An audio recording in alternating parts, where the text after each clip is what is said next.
hockey today, right? Yes, we are. What's going on, y'all? This is the Bofa Sports webcast, and it is time to breathe again.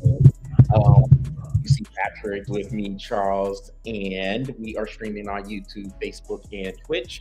So, Aaron is in. He said we got hours before Michigan is like, it's Michigan is like this podcast. Thanks, Aaron. I appreciate it. And good to see you tuning in. So we have a few things to get to. Aaron, I seen your comment about the Dianna Russini thing. Yes, we're gonna get into that a little bit later, after we do a preview of the playoff seasons that are coming up for the NBA and the NHL. So we'll start with the NBA first because, well, Which one? The NBA. And yes, we are doing hockey today. But hockey is going to be a little bit more of, I guess, looking at teams because the matchups aren't really set yet, and the season doesn't end till Thursday, I believe. Playoffs begin Sunday. But we'll dive into it a little bit more, even if it's not matchup friendly. And yes, Aaron, I did see that the Flyers clinched the playoff berth yesterday. So, and apparently it's looking like, if it isn't already set, there's going to be a Pennsylvania battle with them and the Penguins in one of those first round battles. So well, you got to let the last two games play out. So yeah. So, but we'll have some whatever it is left. Yeah. Is the entire bracket set for NBA? Not yet. And you know how we do it, Patrick, when we come on here and talk about the NBA playoffs. There are matchups set. The 3-6 and the 4-5 matchups are set. But right now, what is going on is the play-in tournament. And right now, I think it's the Heat, the Miami Heat and Charlotte Hornets are playing right now. So to break it down for those, it's tied at 41 right now.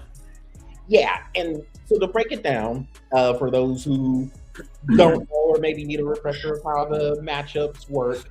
So, like right now, Miami Heat and Charlotte Hornets are playing. They are the 9-8, or excuse me, the 9-10 matchup.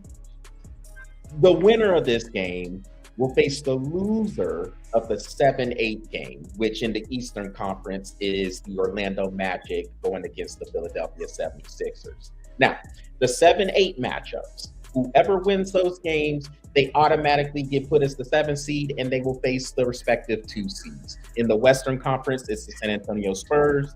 In the Eastern Conference, it's the Boston Celtics. So after those games are played, 7-8 loser, 9-10 winner, they will play each other on, I believe, Friday night. And those winners will become the 8th seed, and they will face the number 1 seeds. In the Eastern Conference, that's the Detroit Pistons, who's the number 1 seed. Wow. And yeah, I know, right? And I'm just hearing you say that. Say that again. The Detroit Pistons are the number 1 seed in the East. Wow. Yes. That's taking it back right there. Yeah, I know. And in the West. Hold on.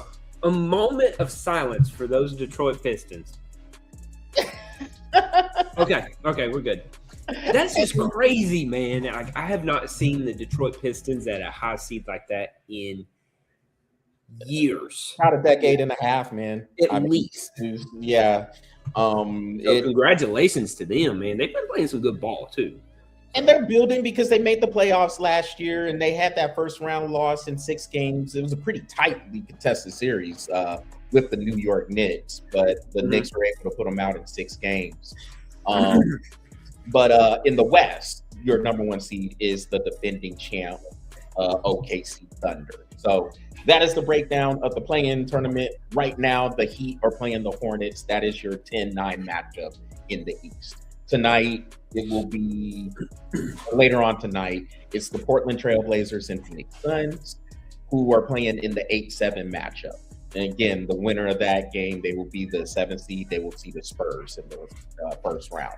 And then tomorrow, it is the Magic and 76ers That's the Eastern Conference 7-8 matchup. And your 9-10 matchup in the West are the Golden State Warriors and LA Clippers.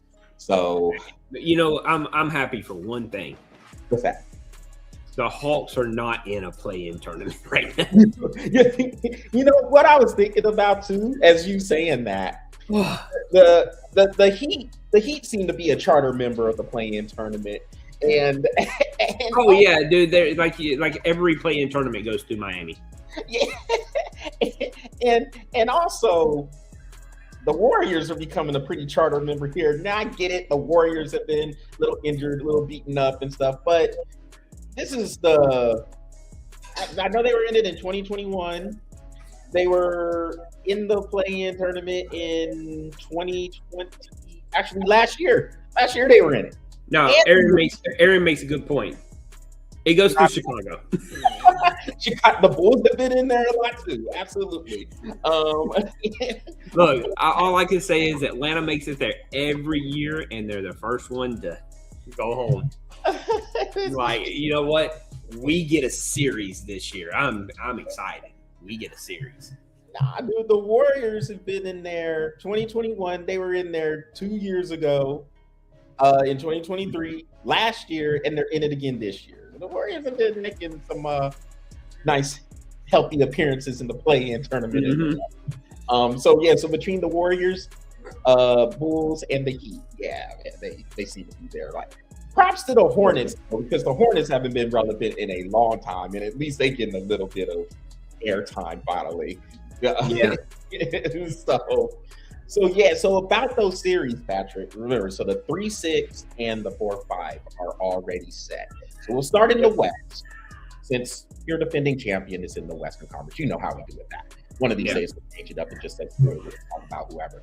But for tonight, we'll start in the West, and we will go. All right, so we'll get the mess out of the way first, because your 4-5 matchup is the Rockets and the Lakers, the Houston Rockets. Yep. Oh God! I looked over and I saw that, and I'm like,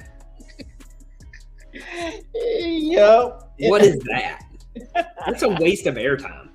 ABC is kicking themselves right now. We're like, that's what we get. Yep, the Rockets and the Lakers are the 4-5 matchup in the West, and the Lakers are the home team, or the 4th seed, so they have home court advantage. So look, I mean, the Lakers, we'll see what happens with Luka Doncic. He's been injured. He hurt his hamstring in that blowout loss they had before against the Thunder. Aaron says, I thought that dude at the Natty was a Hitler impersonator. What?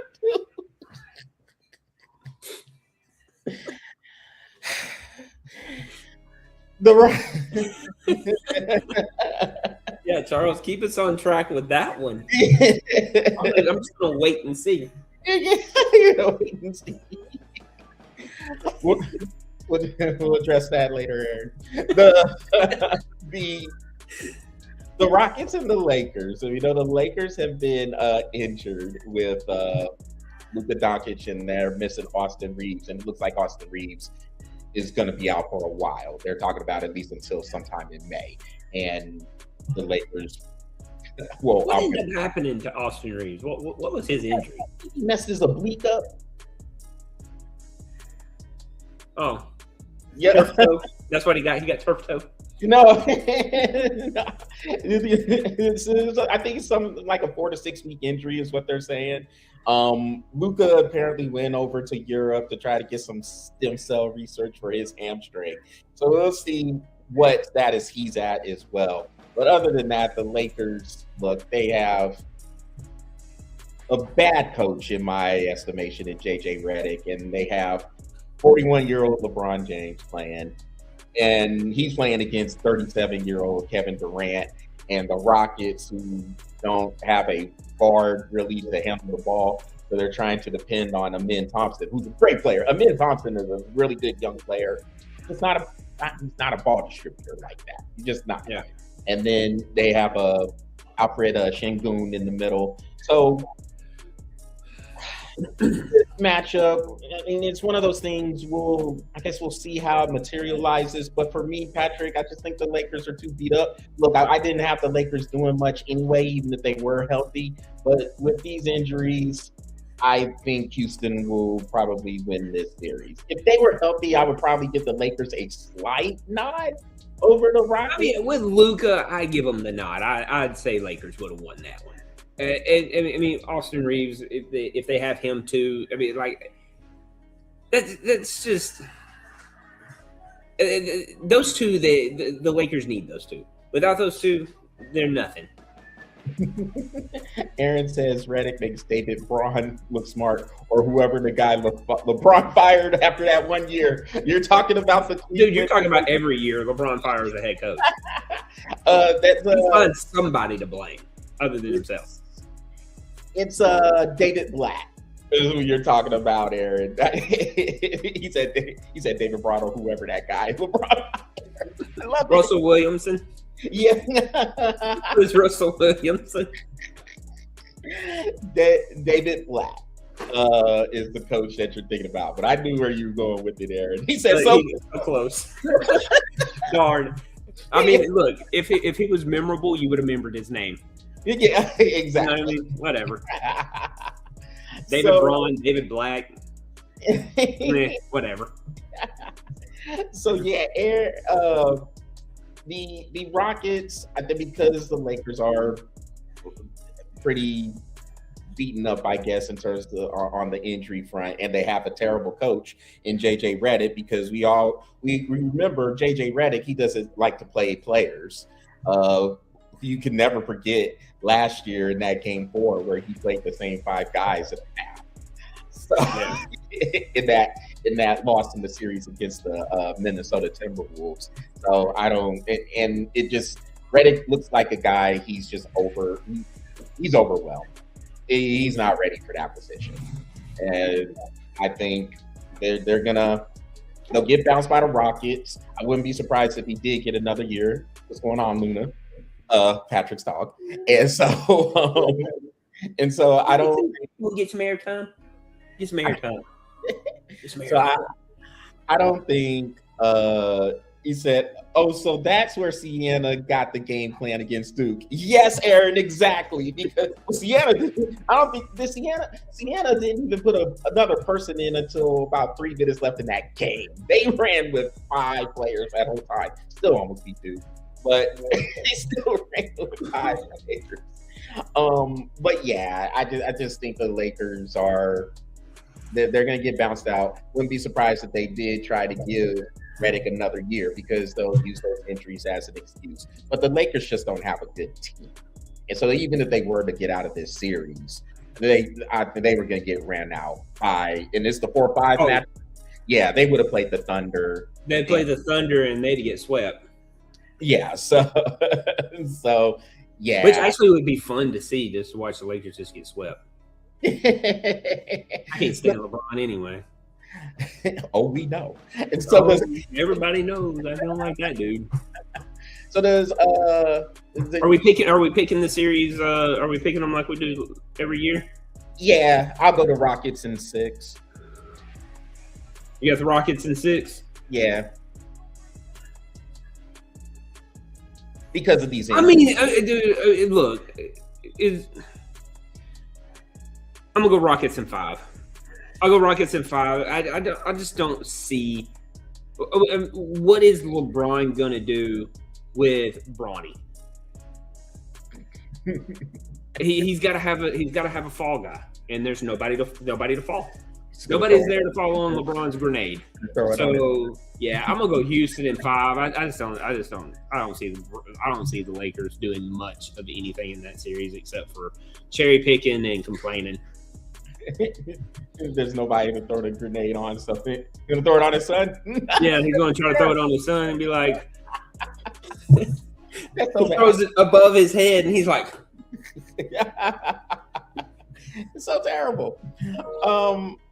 So let's look at the next matchup, which this series, the 3-6 in the West, He can blame Sadrunas Ilgauskas. Yeah, he can do that. Somebody that rides the bench the whole time. Hey, why didn't you pass it? Dude, I'm stealing my windbreakers.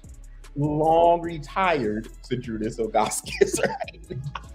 But yes, the 3-6 matchup in the West, I think, has the potential to be maybe the best series out of all the first round series. And this is the Denver Nuggets playing the Minnesota Timberwolves.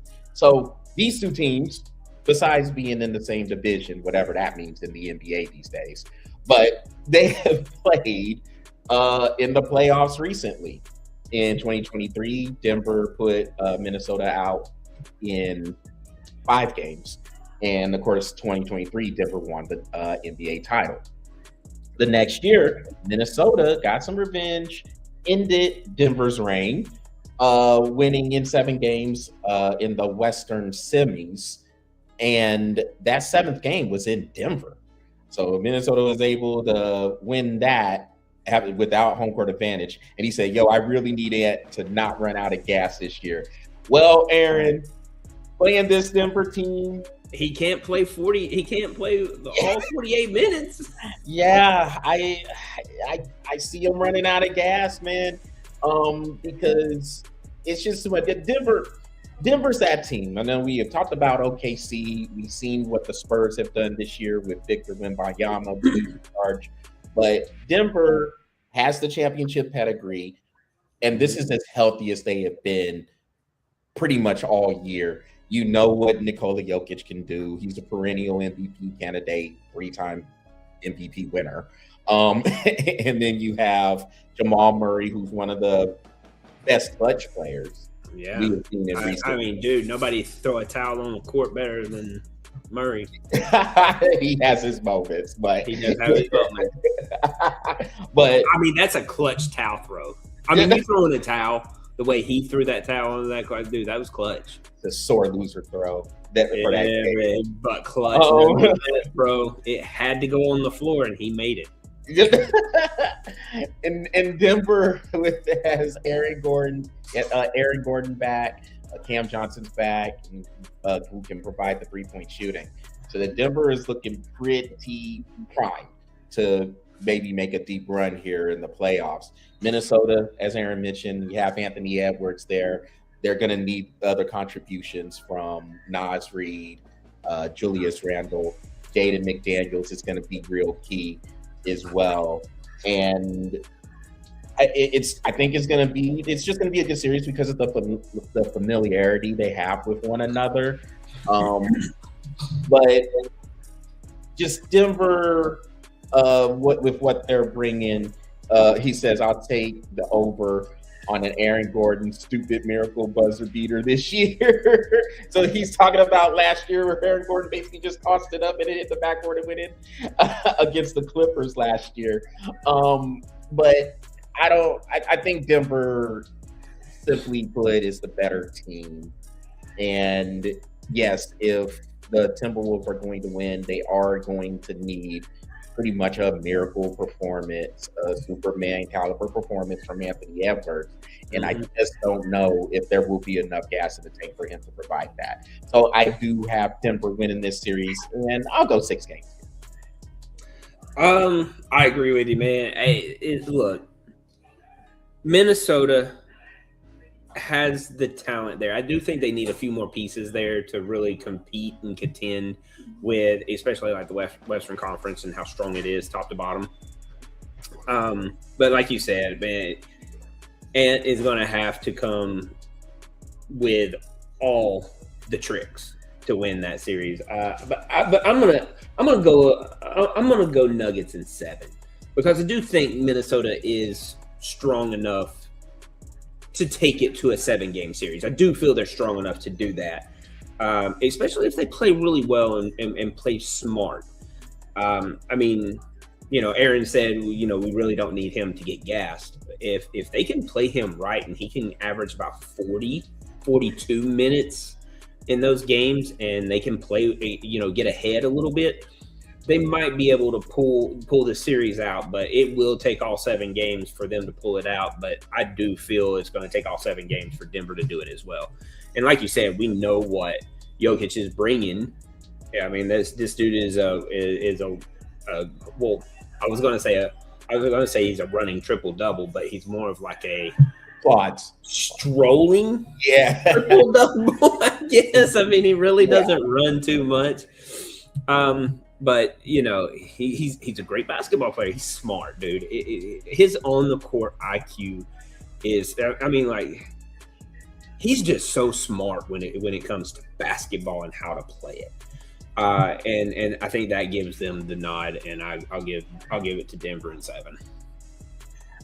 All right. Yes, he's a horse riding triple double. Yeah, call him the Preakness. Yes.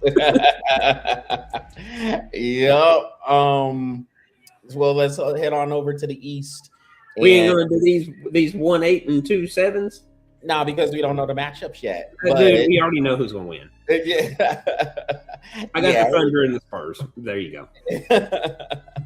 Pretty confident in the Thunder, Spurs, and the Celtics. The Pistons, we will see. I mean, I'm pretty confident in the Pistons, not as confident as I am in the other 3. You just don't know what the Pistons are going to bring.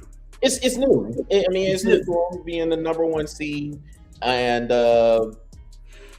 Cade Cunningham is just now coming back as well. And I mean, he, before he got hurt, was every bit of a MVP candidate as anybody else. They have to see how he's coming on through. But if he's back to what he was, Detroit's going to be tough to beat. You know they're going to defend. Detroit can defend. And the fact that they got a number 1 seed, you know, Detroit as a whole is going to support that. So yeah, they're going to be ready. It's going to be tough. That's going to be a tough team to beat. I mean, be honest with you, I don't really care who is in the 8th seed. I got Detroit winning that one too. So these 3-6, or we'll start with the 4-5 matchup. You have in this one, it is the Cavaliers going against the Toronto Raptors. And look, Cleveland was a number 1 seed last year, and they didn't even make it to the conference finals. They're sitting here in the 4th seed, and with the same exact team. Yeah, you have pretty much the same exact team. You traded for James Harden, and that to me probably made him worse, if you ask me. But Donovan Mitchell, all right. I mean, we know he brings a scoring punch, of course. In the front court, you have Jared Allen playing with Evan Mobley, and they're going against a Toronto team, which, I mean, it's been a little bit since the Raptors have been in the playoffs, but they have a tandem with Brandon Ingram and Scotty Barnes that can make some things pretty interesting there. So, look, I would like to pick Toronto to win this series. I would, because I don't think Cleveland. I'm picking Toronto to win. You are picking Toronto to win. Mm-hmm. All right. Look, ever since Cleveland picked up James Harden, dude. Tell me when James Harden has been relevant in any playoff game. Go ahead and tell me. He's a no-show. He's a no-show every single time. Give me Toronto. Toronto in 6. So you have Toronto in 6. I think Cleveland will win because it's the semifinals and on when James Harden completely no-shows. He might. He's a no-show. First or second, but this is the second round. You got to go there. And, all right, man. Well, hey, be careful there. Yeah, be careful and take care of yourself and that family. All right. Absolutely. But yeah, he's not a complete no-show, at least in the first round. So he'll probably have one of these games where he has what people want to call it, a vintage James Harden performance. I said a breakout. Yeah. The breakout. Right. So I can see him having one of those games against the Raptors. And I gave him 6. But the Raptors don't really. I don't know if the Raptors are good enough at this point to really put the pressure on Cleveland and James Harden, because James Harden is a guy, when that pressure is on, like a game 7 or something, a game 7 in the semifinals, or even a game 6 in the semifinals. That's when them no-shows really get to the plate.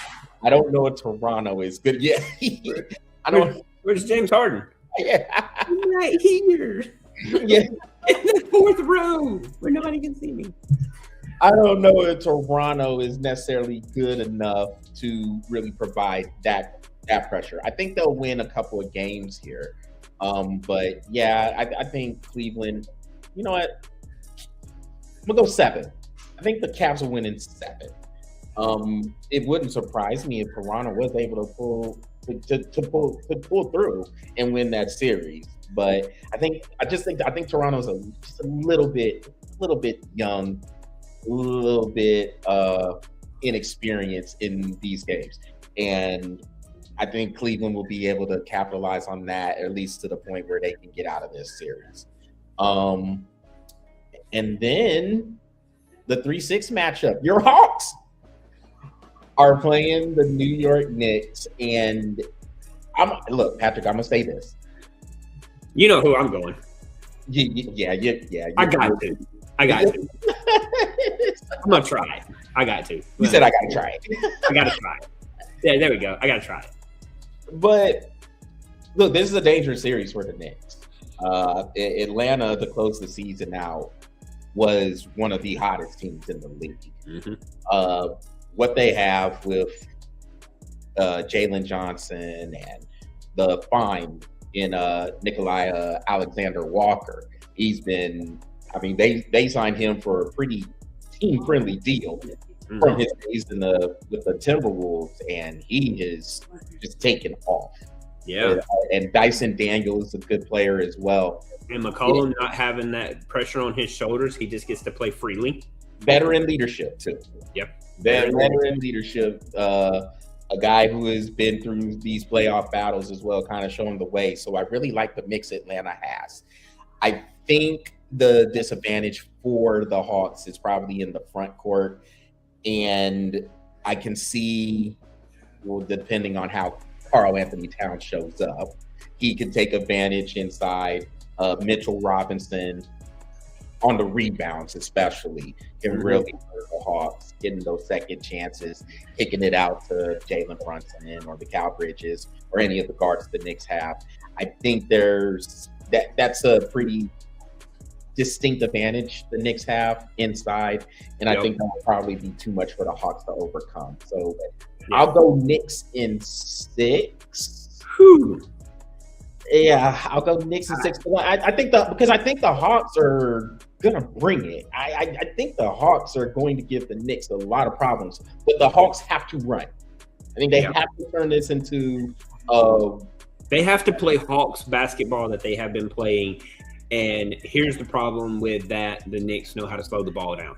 Mm-hmm. And in the way I have watched both of these teams play, Knicks can control the game. Hawks tend to outplay the game. I don't know if that really makes a lot of sense. Well, because the Hawks are just balling. You know what I mean? They don't care about the time. They just play. You know? Yeah. The Hawks, I think to your point, I just think the Hawks go out there and they're playing free. There's no pressure on them, and they like to get up and down the court. If they're going to beat the Knicks, that's what has to happen. Because if they do get up and down the court, I think Jalen Brunson is going to tire.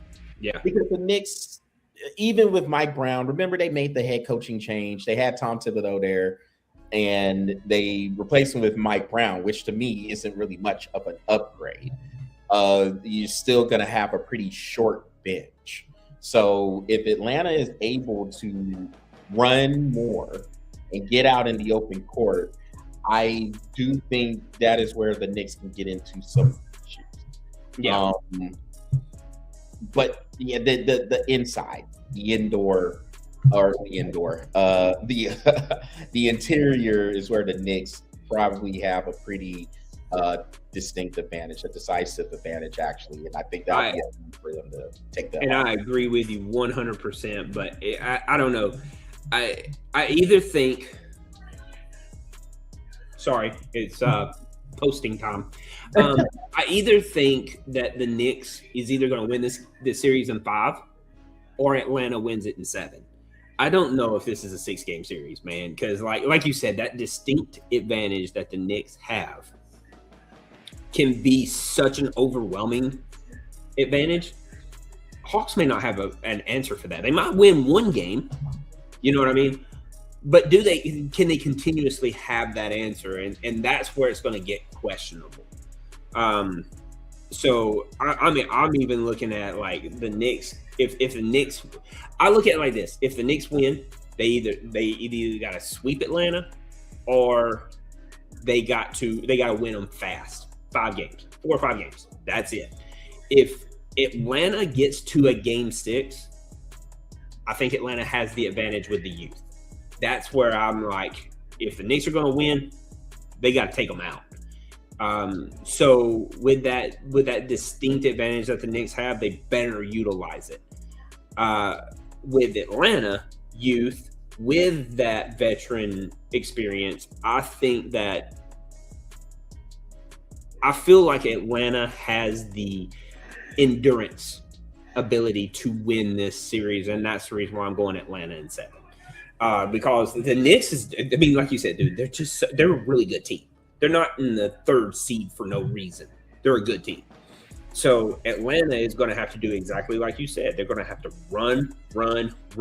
And here's the problem. They might be so runned out by the time they play the Celtics. Guess what you got to do to the Celtics? You got to run them. Because those boys right there, they're a little older than some of these guys in Atlanta. But you're really going to have to run with Boston, because Boston, they can play that type of way too. So for Atlanta to win this, it's got to be constant. They got to be running. Go. Get the ball, run it. Get the ball, run it. Press, push the Knicks into situations where they can take that, what you call that distinct advantage away in the front court, and get them to turn over the ball. That's the only way Atlanta's got that. And I think Atlanta can do that with that youth and that experience that they have bringing in. I got Atlanta in 7. And I'm pretty confident with that too. Yeah, and I go Knicks in 6 because the Knicks aren't the most consistent team. So to your point where you were talking about it's either going to be the Knicks in 5 or Atlanta in 7, I feel I can go in the middle there in the 6 games because the Knicks aren't really that good in taking care of the business. Yeah. They tend to not be able to close. It takes them a little bit longer to take care of the business than it probably should. So I can see Atlanta. I can see a scenario like this. Let's say the Knicks win 3 out of the first 4 games. You have game 5 that would be in Madison Square Garden. Mm-hmm. Atlanta will find a way to win that game because the Knicks played with their food a little bit, probably felt Atlanta was going to come in here and just lay down. And then next thing you know, Atlanta is running up and down the court, and Atlanta's got a 20-point win going back to the ATL. And so that's what I got to see from the Knicks. If the Knicks are this team that everybody wants to say they are, we know how the media is up there in New York. We know they want to act like the Knicks are the team to beat. Everybody wants to talk about this because it is the number 1 media market. So there's going to be a lot more hype behind the Knicks than most other teams. But if they are that team, if they get Atlanta or whoever down 3-1, that's got to be a gentleman's sweep, as they call it. You got this game. That series has to be over in 5 games. So I have to see that, what they call it, the killer instinct. I have to see that from the Knicks. Agreed. Before I can say, they can get this team out of here in 5 games. I think it goes. If it doesn't, to be honest with you, with that talent, they could. That's the problem with that talent. They could sweep Atlanta. They could, but like you said, that killer instinct that they don't really show year after year after year after year, and then they play with their food, and then it's just like, now you're in a game 7 with a team that you probably should have beaten 5. And I'm not saying that they probably should beat Atlanta in 5. I'm saying that if you want to win this series convincingly, you have to take Atlanta out in 5. They're not going to beat them in 5, but for y'all to win, you got to. And to me, if I think it goes to game 6, like you said, game 6 goes back to Atlanta. That's tough. That's going to be tough for New York. Yeah, I don't know. Like Atlanta's home court advantage though is kind of weak. No, that's true too. Well, we haven't really been in a playoff in a while, so we don't know what that home court advantage is going to look like yet. But in the past, absolutely agree with you. They might get behind this younger team though, and Taylor's gone. I mean, we might get, who knows? We might get that stripper night after all. Magic City? Yeah, we might get Magic City after all. Game 7, baby. Just spring it up on people. Don't say nothing. When you walk into the arena, hey, Magic by the way. Yeah. By the way. Welcome to Atlanta where the players play.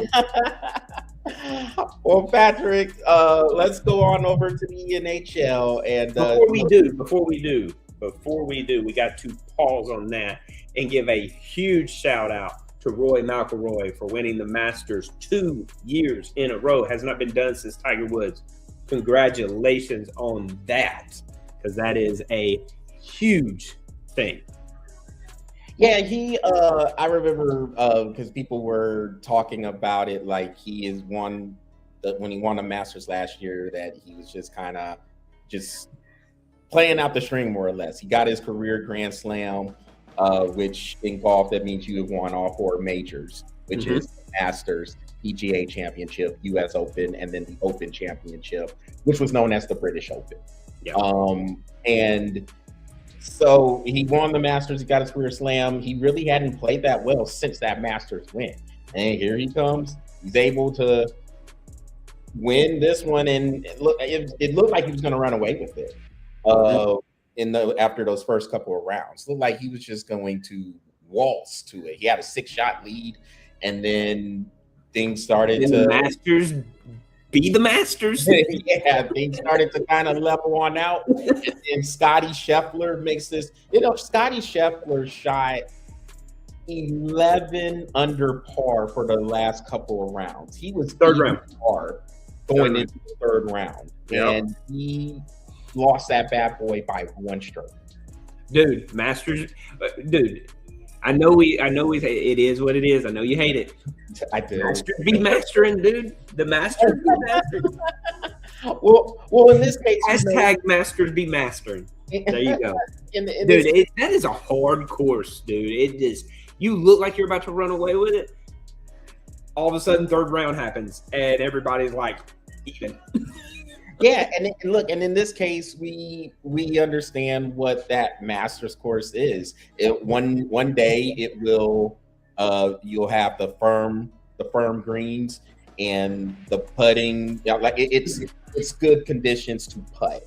Yeah, and then the next day it plays soft. Yeah, it plays soft, and if you're not driving the ball well, you can have a bad day. Yep. Then the next day it's windy. And the course plays hard and it's windy, and then you hit the ball and you're like, oh, yesterday that was a straight on 290-yard drive. Today it's a 260-yard drive off to the left. Why? Well, the wind is blowing 30 miles an hour, and here we are. Yeah. Underneath that string, dude. You got to drive that straight. So the Masters is I want to play the course. Man. That is a hard course because you got 4 days. It's a hard course, bro. Yeah, and I think Rory just he grinded it out. Yeah, that's all you could do to just save par, just go route, save the par. Don't take any huge hits like any double bogeys or anything like don't that. Don't get pretty with it. Just play the course. And that's what's really hard, because there's a lot of times where you're really just trying to play the course, and then you hit it in the sand, and then then it's a beach day. You know what I mean? And dude, you gotta start coming up with some weird ways to hit that ball, man. Because when you start getting in the beach, bro, golf don't play right when you're in the sand. So, but yeah, I just wanted to give a huge shout out to him. 2 years in a row. Hey, dude, it hasn't been done since Tiger Woods done it, and God, I don't even remember when he done it, but I do remember Tiger Woods was the last one to do it. Yeah, it was 2001, 2002. Yeah. Okay. So there you go. So we're looking at 22 years ago since back-to-back winners. So I did want to give him a huge shout out and congratulate him on back-to-back Masters. So 24 years actually, man. We're in 2026, Patrick. Oh, yeah, we are, aren't we? All right, 24 years. My math ain't mathing today. So the Masters be mastering, and my math ain't mathing. So let's go over to the NHL playoffs and looking. I mean, the brackets aren't set yet because the season doesn't end till Thursday. But we'll do this, Patrick. We'll paint some storylines out here. We'll start in the Eastern Conference, and your number one seed is the Carolina Hurricanes, or at least that's how it's looking. We know with Carolina, they have been. Are they only in front by like what, 2 points, 3 points? Yeah, it's not a lot. I mean, Buffalo, I think, has a chance. But speaking of the Sabres, my goodness, finally coming out of the. I'm getting in there. Give me a second. Okay, so Carolina is 111 points, and the Sabres are at 108. Yeah, and the Lightning is at 106 with the Canadiens. So there's your four that possibly could pull something out. But yes, Hurricanes are looking like the number one seed. So here's the thing. With that though. So we know the last couple of years the Florida Panthers. Back. I'm sorry. You're right. They have already clinched it. So with I'm just gonna smile. So with the well, the Sabres don't even have a chance. The Hurricane has clinched number one. Yeah, but the Sabres have been they've been playing real well this year, and I mean it's been a while since the Sabres have been relevant, really. Yeah. But very happy for the people with Buffalo getting to see some playoff hockey again for the first time in a while. But we know for the last couple of years, the Florida Panthers have reigned supreme. They have won the Stanley Cup 2 years in a row, or the previous 2 years, and were in the Stanley Cup Finals the year before that, losing to the Vegas Golden Knights. Florida's not going to make it this year. They were totally decimated. Markov was gone for the year. Matthew Tkachuk missed a huge chunk of time. Brad Marchand missed a huge chunk of time. And the Panthers just weren't the same as they have been in previous years. So now, here's the opportunity for the Hurricanes. And we know the Hurricanes have been knocking on the door. Mm-hmm. And we know what they do well. They're a forechecking team, really liking to put pressure on the other team's defense. The problem with that is if you get into these later rounds, especially if you get into the conference finals round, which is what Carolina saw last year against the Panthers. They're a team, the Panthers were or have been a team that can play any style. And when you can play any style, it just makes you tough to beat because you have to be able, if you're going to be a champion, you have to be able to do multiple things well. So what would be interesting to see with Carolina is have they added that other dimension to their team, so something that complements what they do well. We know what they do well. We know they're a very good forechecking team. But if they have something complementing that, if they can, I think it's going to be hard to beat Carolina. I agree with that. I'd agree with that. And we also have to make sure, well, Carolina also has to make sure that their blue liners don't get out of spacing. And that's where, so last year when we watched Florida, beat them, that's what was happening. Is like you said, they were doing all their checks, but then the blue liners get sucked in, and as blue liners get sucked in, then they get beat on fast breaks, and then they leave. Then they're leaving their goalie 2-on-1 to have to guard this Marchand and whoever or whatever, you know what I mean? So the blue liners, how disciplined have they become coming into the playoffs? You know, how much have they learned from last year and the rest in doing this season this year? Have they learned their lesson to stay disciplined where they're supposed to be and not get sucked in and trying to score on the wing and stay on their lines? You know what I mean? I agree with you. I would love to see how that's gonna come out. But I mean, it's still gonna be hard because Colorado. Wow. Well, they look like how they did a few years ago when they won the Stanley Cup back in 2022. Nathan McKinnon, for the longest time, has always been one of the best players in the league, and he just has not dropped off. I mean, McKinnon is still a beast. Yeah, and that team. And you got the Dallas Stars that are going to play very well as well. So, because you know, we could look at the Hurricanes and they could possibly come out of the Eastern Conference, right? Possibly. Now, you know, Buffalo's playing really well. The Lightning is, you know, looks like they're still very relevant. But then you're going to have when you go to the Western Conference, here we are. You know, like we know Colorado can be very multidimensional. They can beat you in multiple different ways. And we always say this as well. You know, a hot goalie can take you far. And we're looking at Colorado. I mean, this team has a hot goalie, and he's been a hot goalie all year. You know, so you got that as well. And then slowly but surely, you got that under the radar Dallas Stars that are right there.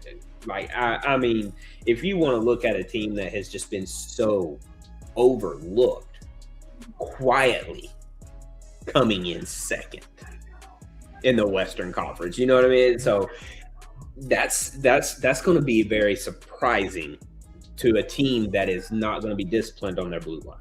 Those two teams can take advantage of that, just like Florida did last year against them.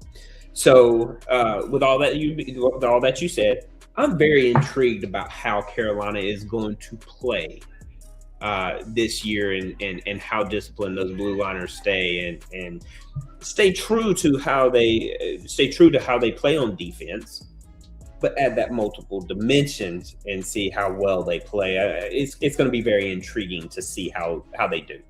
So, well, look, here's the thing though, Patrick. It was Carolina got to get out of the East. Number one, and number two, going over to the West. You mentioned Dallas. Dallas has been knocking on the door too. So they've been in the Western Conference Finals the last couple of years, and they got knocked out by Edmonton.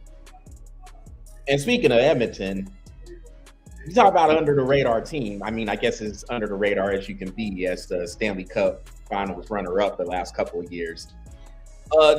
Edmonton had had some injuries. We know Connor McDavid's still there, but it's looking like they're going to get Draisaitl back, and Nugent Hopkins is also supposed to be. Did Hopkins move to the? Is he still on the first line, or did he move down to the second?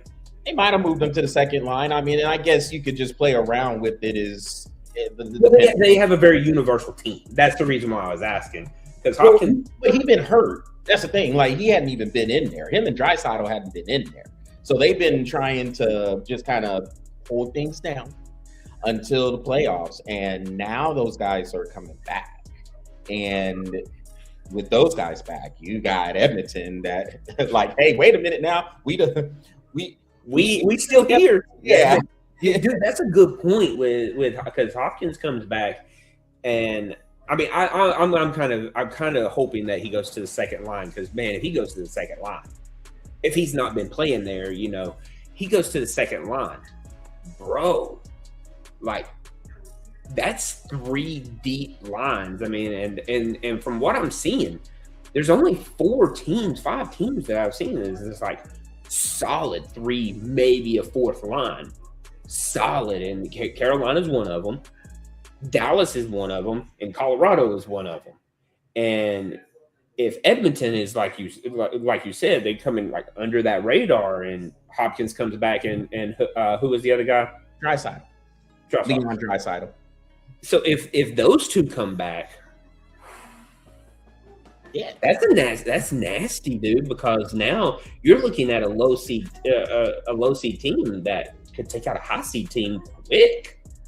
And these are, I mean, they were in the Stanley Cup Finals 2 years in a row. Mm-hmm. So I mean, you talk about somebody who's been battle tested, has seen the heartbreaks, and you got Connor McDavid. Yeah, when you got that dude, you know, we always talk about how that's a cheat code in New York or in LA with Ohtani. Ohtani. Connor McDavid is that cheat code in hockey, dude. Yeah, so I mean, it's gonna be that's the team to look out for. We know Vegas is very good as well, and so I mean, the West is gonna be that's gonna be a fight. I think in the East is gonna be a fight too. I do give Carolina a nod though. I think Carolina, if and of course they have to show they could do more of that forechecking. But Tampa Bay, always solid.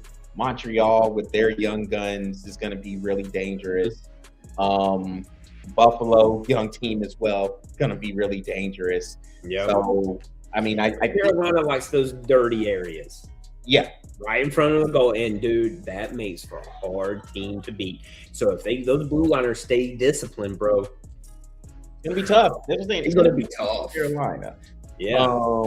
But, yeah, if you do have a potential matchup of Carolina and let's say Colorado or Edmonton or perhaps Dallas can break on through. Yeah. That's going to be a good series, man. Colorado's speed is stupid. They're so fast, dude. And, man, the power plays, they score on almost every power.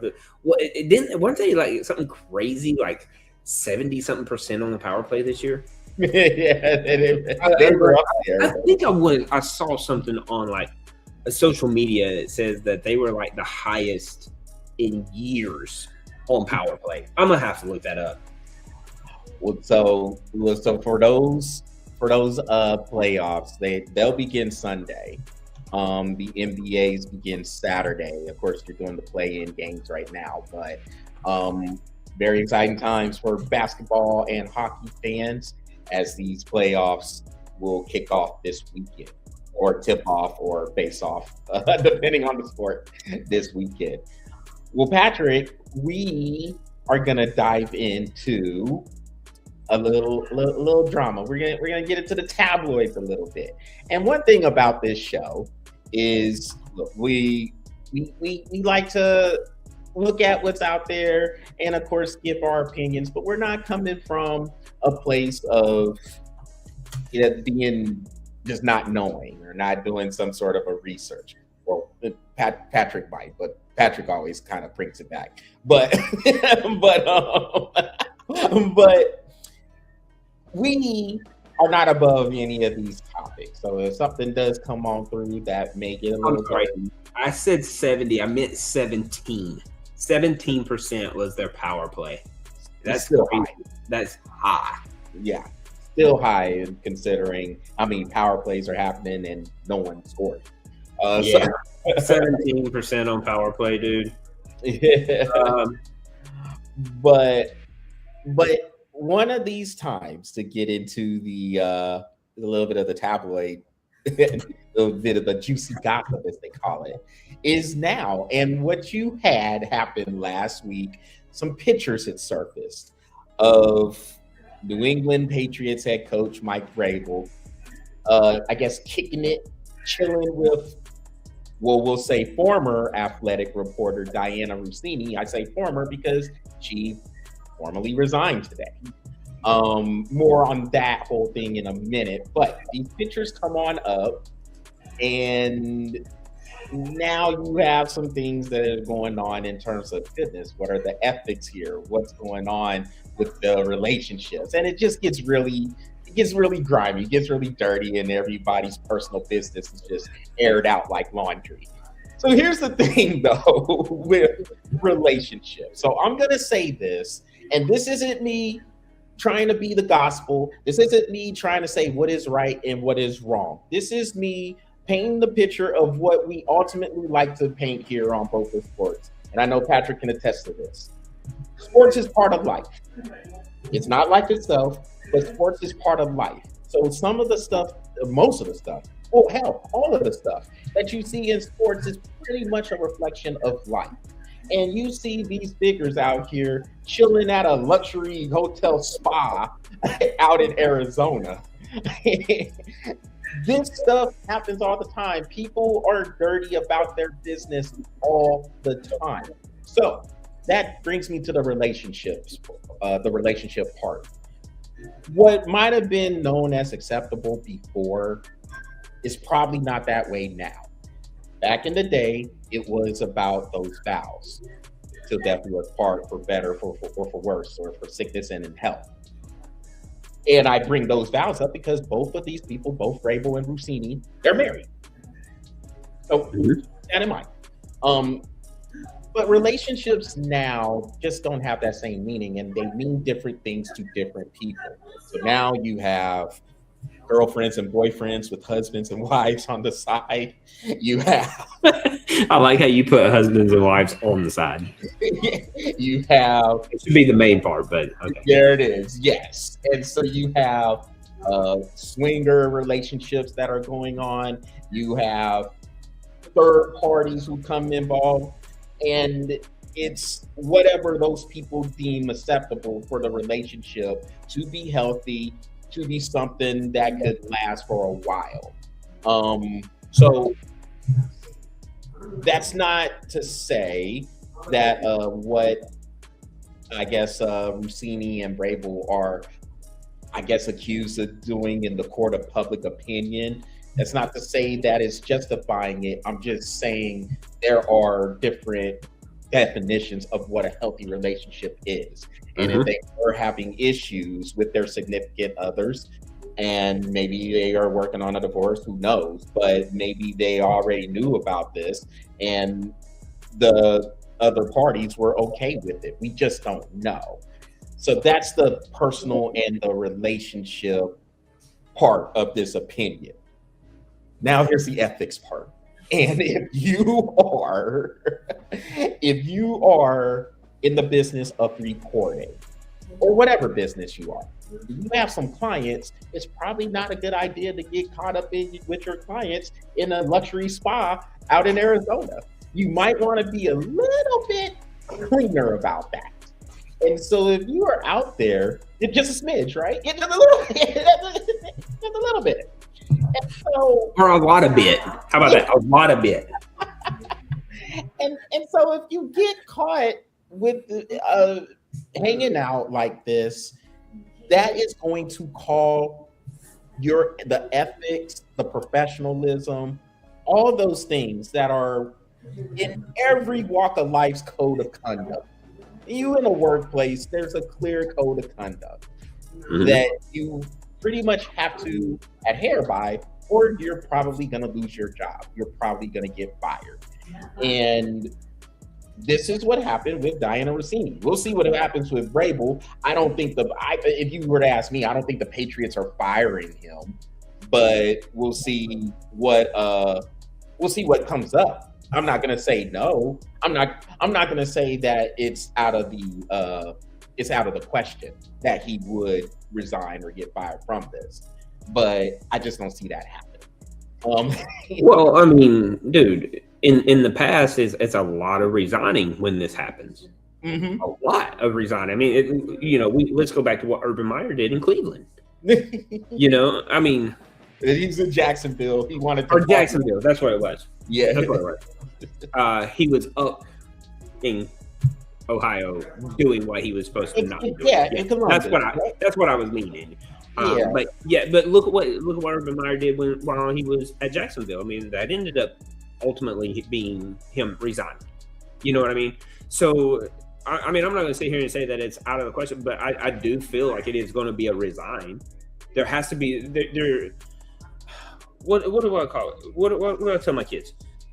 With every cause, there's an effect. And, you know, I learned from my coach, my baseball coach in high school, cause and effect. This is where I get this from. And he goes, because you act like an ass, you're going to get treated like shit. You don't act like an ass. You know? Now, with me, whatever. You know what I mean? But he's going to have to understand that with every cause, there's an effect. And something is going to have to give because of this decision. It's just the nature of the business, whether whatever it is, you know. So, I mean, like you said, I don't see the Patriots firing him. I do see him resigning.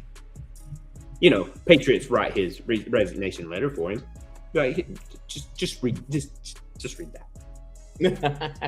We're not firing you, but I need you to go and read that in front of everybody, in the public, and we got ESPN out there too. So.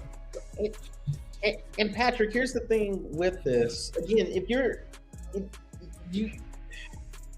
me, you have to understand what you're doing and the status you have right now.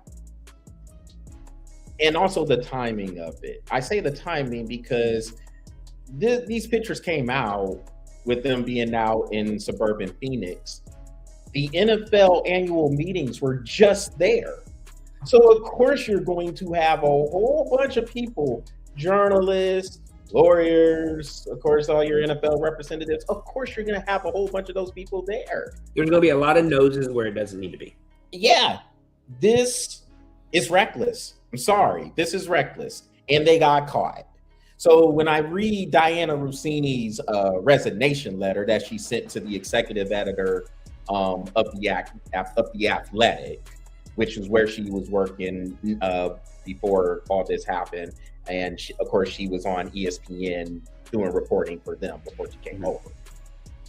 When I read the letter, all I see is, well, I'm not going to continue to give air to this smear campaign and all these opinions going out here. And look, I have built this career that I have over 15 years, and I'm very proud of my career. All I'm really seeing with that letter is you're still trying to blame everybody else. You messed up, Dianna. You got caught with these photos. You were reckless. And now the ethics, they're in question now. To me, it's that simple. And I'm not one, as you know, Patrick, I'm not one to subscribe to sitting here trying to basically blame everybody else for your F-ups. And look, this is coming in from me. Like, dude, look, I'm in journalism. Like, I've done that. I played that game. And we always had that to follow, that code of conduct to follow. You can't mess around with people that you're supposed to be covering. You know, there's a lot of credibility issues that can come with that. So they were sloppy, and them doing what people normally do. Well, we're going to blame everybody else. We're not going to give any air to these stories that are out there. If you didn't get caught chilling in a spa and cuddling up and spooning, maybe these stories wouldn't be coming up. That's on you. At a certain point, you have to stop and acknowledge your career. And she didn't. And now she wants to blame everybody because now her career is like a lot of this stuff now is going to be in question. Like trash. It's all trash now, all of it. Subscribers are going to fall off. Nobody's going to be getting her because now it's tainted. It's tainted material, and she has nobody to blame but herself. I don't know what else. I don't know what else on that topic that could be said that's going to change my mind or your mind or whatever. There's nothing that can be said. Everything is all the facts are already there. and she is trying to deny the facts in a career where she has put the facts in place. What? Yeah, exactly. She put the facts in place, and now she's going to question those facts because she wants to blame somebody else because those facts are not the facts that she just put in place. The drama, dude. It's like, why? Why do anything that's going to put your career, your life, anything in question? That doesn't make sense. Just calm down and do your job and move on. You don't need to be doing all that stuff anyway. Yeah, and again, Patrick, if you're going to do it, this is messy. You're out here in public, and don't tell me you don't know the position that he holds. Of course you do. Of course you know. Oh, everybody knows that position, right? Everybody knows that position. So don't come back in and go, oh, I didn't know that's who he was. Yeah. Come on, you've been covering that guy for years. Come on, stop it. So yeah, that's part of what we mean when we say sports is part of life. A lot of the stuff that does happen in sports is what you see all around you. So this, on the surface of these people, Russini and Vrabel going off and canoodling at a spa, that happens a lot. It happens all the time because people have different issues, if it's even an issue, with their relationships, with their significant other. Things happen like that all the time, but especially if you are a public figure, you have to be aware that there are eyes everywhere. And if somebody, there's a camera somewhere. Yep. And dude, let's just be completely honest.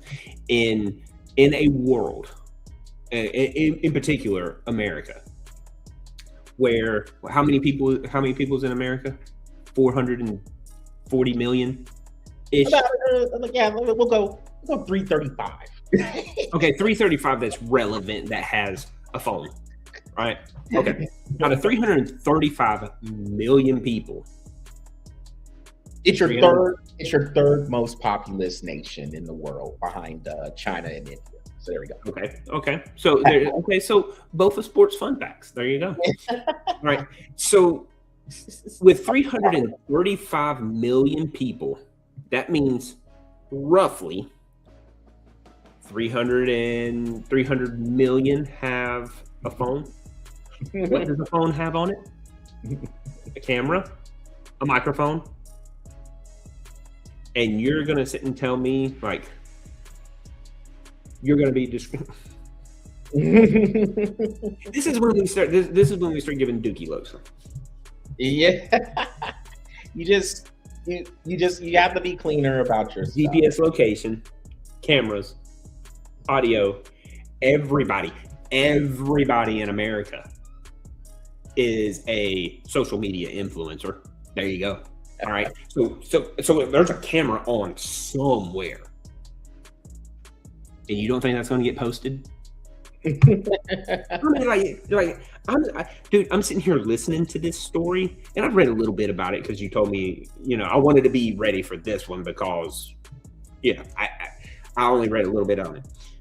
But I'm sitting here going, why are you not using that between your ears? You know what I'm saying? It's like, it's right there. You don't even have to go to the store and pick it up. It's literally carry on. And we're still stupid. Dude, there's nothing in this world that's going to change my perspective on this situation. It's done. It's done. And then on top of that, you tell me from what you're hearing, it's just excuse after excuse after excuse. I'm not buying that either. No, I don't subscribe to excuses. And when I make my own excuses, believe me, and I've told you this many times, this is off camera when I tell you this stuff, the hardest person for me to look at sometimes is the person in the mirror. And I've told you that. I was like, because I started trying to make excuses. Oh, I don't want to work out. Well, because I'm tired. And then I look in the mirror and I'm like, oh, you fat slob. you gotta get in the gym, you fatty. Fatty. Where are you gonna run? Where you going, Porker? Where you going, Porker?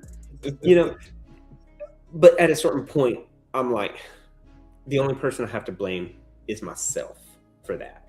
There's nobody else, and I have to stop making excuses. And believe me, I bring this up. I bring this one up because that's what I'm doing every morning. When I wake up, I'm like, oh, I'm so tired, and then I look in the mirror and I'm like, oh. What donut are you gonna eat today, fatty pork? You know what I mean? So I say it jokingly, but man, when I'm looking at myself in the mirror, I'm like, I want to see that fat guy in the mirror. Whoa. But that's the way I feel about it. It's just dumb. Stop making excuses. Own what you did, and once you own what you did, then learn to forgive yourself over it. And get over it, move on. You probably have to find another career. That's fine. We're human. We're all going to make stupid mistakes. I'm not trying to say is that we're all exempt from stupidity. What I'm saying is own your stupidity. Stop making excuses about it and move on. And I can respect that because look, I'm dumb as hell too. I'll make stupid mistakes all the time. But I have to learn to own my mistakes and move on. Well, Patrick, there's some real talk.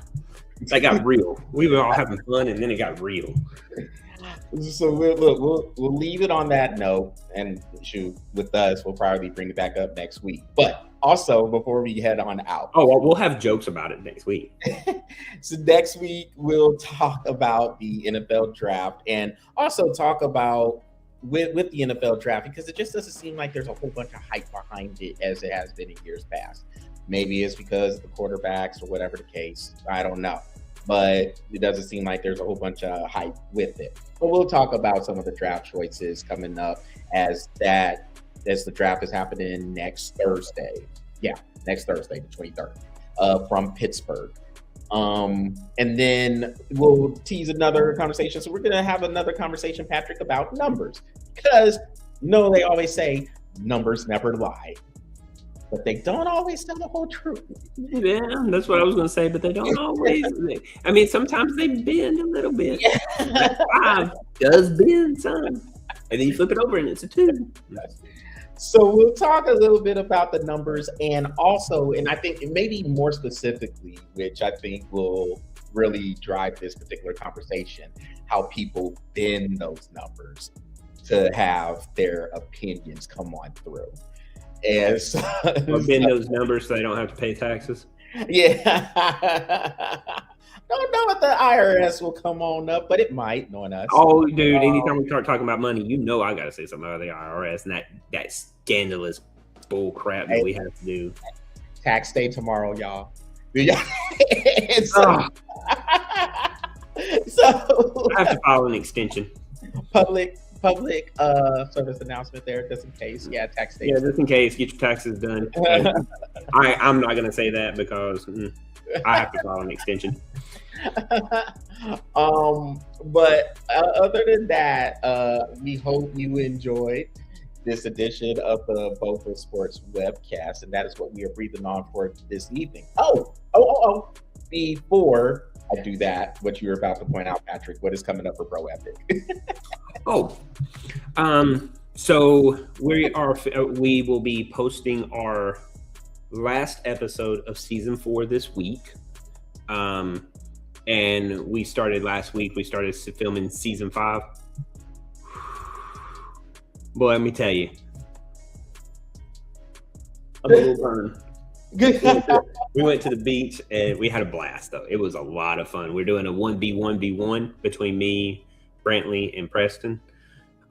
So it's going to be a lot of fun. We came up with some really different games. Definitely games where you don't have to have a lot of stuff. You can go out to the beach and you can have a lot of fun with this. You don't need a lot of equipment. But yeah, dude, season 5 is a blast. We are having a blast. We got to finish up filming this weekend, but dude, we got like 3 episodes in. We had a blast to doing it, and it was a lot of fun. So I can see us doing a couple of beach seasons this during the summer. So we had a lot of fun, and we are back in talks again with the Boom Boom Room. We're gonna see if we can do a show there. And the boys, while we were out there, they want to do another baseball show outside where we get real baseballs instead of blitzball. So we'll see how that goes. I don't know yet, but we might get 2 baseball episodes in this week or this year. So we'll see.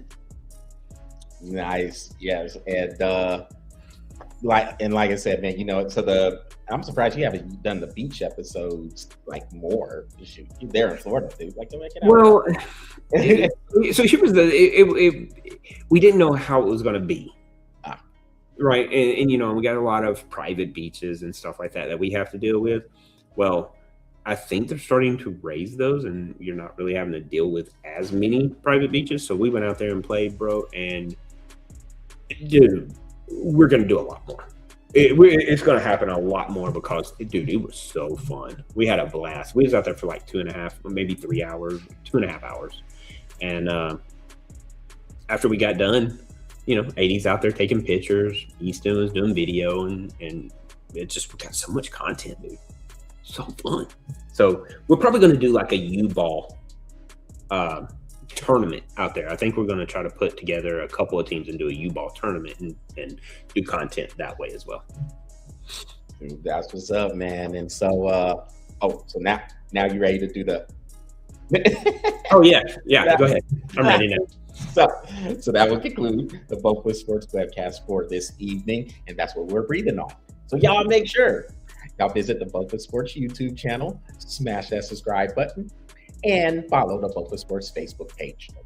Everybody take care. We hope you enjoyed the show. Aaron, one more time, thanks for tuning on in. I know you have to cut out a little bit because you'll have storms in the area. Be careful, and we will look forward to talking with you next week. And other than that, everybody who did tune in, thanks for watching, and enjoy the rest of the week. Got the NBA playoffs happening, NHL playoffs about to start as well, and got some college baseball and college softball that's coming up too. So for those fans. So everybody take care, and we will see you next week. And go Dogs.